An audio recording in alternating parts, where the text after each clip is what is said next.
Welcome to the mysterious world of Magic Island, a place where anything can happen. Lost to time, hidden by strange forces, and filled with secrets that stretch beyond the imagination. Our heroes have set sail into the unknown, where adventure, danger, and discovery await them at every turn. Each episode brings them closer to unlocking the island's mysteries, but with new challenges. Who knows what they will uncover next? Now sit back and close your eyes. Let the theater of the mind take you on a journey to Magic Island.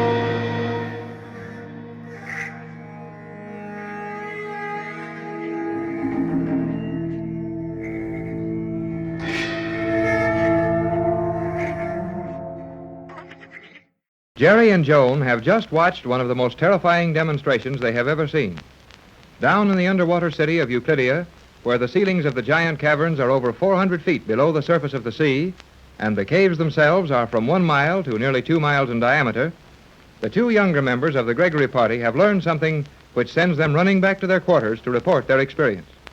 Waiting for them are Captain Bradford, Mrs. Gregory, and the Euclidean girl submarine commander, who has been robbed of her Euclidean honors and sent to spend her time in confinement with the Gregory party. But, Tex, I don't feel quite so sure about it. Oh, take it easy, Pat. Those kids are all right. I believe the captain is correct, Mrs. Gregory. Jerry Hall and your daughter are quite capable of taking care of themselves. Right, Elaine. Those two can get out of anything they get themselves into. But, Tex, there are so many things in Euclidia we don't understand, things we know nothing of. And Jerry is inclined to talk far too much and too loud. I'm always worried for fear he'll make one of the Euclideans angry. I think you need have no further worries along those lines, Mrs. Gregory. The Euclideans will treat Jerry kindly, regardless of his actions, until such time as they have secured the captain's formula. Well, then they'll wait a while. I'm not ready to let them have it just yet. And when I do, they won't enjoy receiving it. Tex, have you decided exactly how you're going to use the formula when the time comes? Just about. At least I know exactly where I'll use it. Oh, there's the 12 o'clock signal. And Jerry and Joan are not here for lunch. That won't hurt anything but their feelings. Those two are well fed. Missing a meal won't do them any great harm. The captain is right, Mrs. Gregory. Oh, I know he is. He's always right. But there are so many terrible things all around us, and we've lived so long in uncertainty and fear that I don't like to see our party separated. We'll probably have to separate plenty of times before we manage our escape from this place. Hi, everybody. Hi. Jerry, please do not make so much noise. I'm not making any noise. Well, Pat? They're in perfect health. Hey, Mrs. Gregory, Joan's afraid of a little noise. No, Mother, not a little noise. Where have you two been? Oh, wait till we tell you. Hey, but let's have lunch first, The huh? table is not rising through the floor. Perhaps luncheon has been delayed. Well, they don't delay things for fun around this place. I'll bet they're mad at us, and we don't get any lunch. Have you been doing something to get yourself in bed? No, Captain, but we have watched a very wonderful experiment. Oh, tell us about it, Joan. Oh, we will. But let's eat first, huh? As you have observed, it will be rather difficult to eat without food. What has happened? Well, we don't know, dear. The luncheon signal sounded just before you and Jerry came in, but the table isn't making its usual startling entrance. Well, Jiminy Jimcracks. Will you look at that? What? That little steel pole sticking up through the floor. Where did that come from? Obviously, it has been raised from a lower level, much as the table is elevated. Yes, I can see that, but we were looking for a table full of lunch. That thing won't help us any. I have seen this happen many times, Captain Bradford. I believe you will find that our noonday meal is there for us. A meal on top of that thing? Are you serious, Elaine? Hey, hold it, everybody. I'm beginning to get the idea, and I don't like it. I think I know, Jerry. More of those pills. The concentrated Euclidean food pellets. Yeah, that's it. Well, I think I can do without mine. Me too. I'm not as hungry as I thought I was. It would be very foolish to refuse food. We will find that this concentrated meal is an indication of an emergency within the city. And if we do not eat now, it may be some time before we will be offered another meal, and certainly some time before another meal of worldly food is sent to us. Will you please bring the pellets, Jerry? Oh, well, yeah, sure. If this is all we're going to get for a while, you better eat it. Yep, here they are. 5 little pills for us to get fat on. Well, I can't give you any choice. They're all alike, so help yourselves. Thank you, Jerry. You do not seem to enjoy the prospect, Mrs. Gregory. Well, none of us are crazy about it, but it's the best thing we have offered right now. Thanks, Jerry. This is very nice, thank you. What's nice about it? When you are offered food on Euclidia, it will be well for you to remember that anything you receive deserves your gratitude. Oh, hey, forget it, Elaine. Why, I am sorry. We understand, my dear.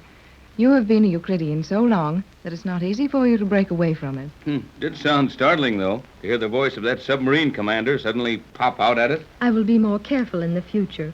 No one could want to forget Euclidia more quickly than myself.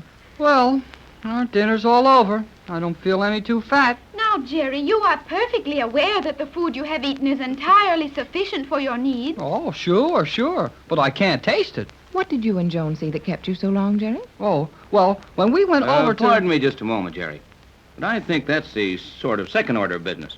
I'd like to hear something more from Elaine about this emergency she spoke of. I cannot tell what it is, as I have no way of securing information now. But something is happening. Something which the Euclideans feel important enough to warrant calling the staff from the food chambers to active duty. Oh, all hands and the cook on deck, huh? Must be that, son. But what could be happening? Many things. Perhaps an attack from the outer world. I think not. With the exception of yourselves, no one from the outer world even suspects the existence of this underwater colony. That's true, so far as we know. Well, what makes you so sure anything's gone wrong? Emergency rations in the form of this concentrated food invariably means that everyone in Euclidia has been called to their emergency stations. And the most natural emergency is an attack. Not necessarily. The Euclideans live in constant fear of the ocean. A fear that these caverns may not withstand the pressure and allow the water to flood the city? I felt that we were in danger from that. No, not that, I think. These caverns are natural, and even though the scientists do not like to admit it, their artificial structures fall far short of nature's wonders. I knew it. Golly whiskers, I knew it. Those guys aren't as good as they claim to be. Now, don't go too fast along those lines, Jerry. G47 is the greatest scientist in the world, perhaps the greatest of all time. And he's merely showing his intelligence when he fails to trust something he's built against all the laws of nature. I agree with you on that, Tex. G47 isn't going to make any mistake as serious as the mistake of overestimating his power. I think that is quite correct. Okay, he's smart then. But so are we.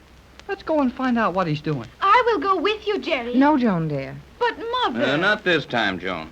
You don't know any more about this underwater city than we do. And you and Jerry have done enough touring for one day. Now I think your mother, Elaine, and myself will go out presently and have a look around. But before we do, it might help to know what you and Jerry saw on this last trip. Well, we saw plenty, and it wasn't good news for our world either. What was it, Jerry? Well, you remember those musical notes that blame near wrecked the submarine we stole? We are not likely to forget that quickly. The horrible tremors that passed through the steel shell of that huge boat as the musical notes struck it. Are they working on those things again? They are indeed, Captain Bradford.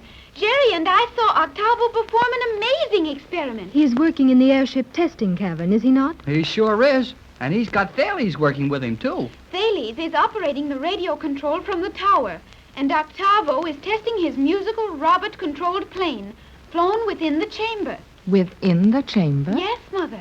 You mean one of those undersea caverns is large enough to fly airplanes in? Boy, I'll say it's large enough. The plane we saw in use was a very small one, of the type ordinarily used in your world for observation.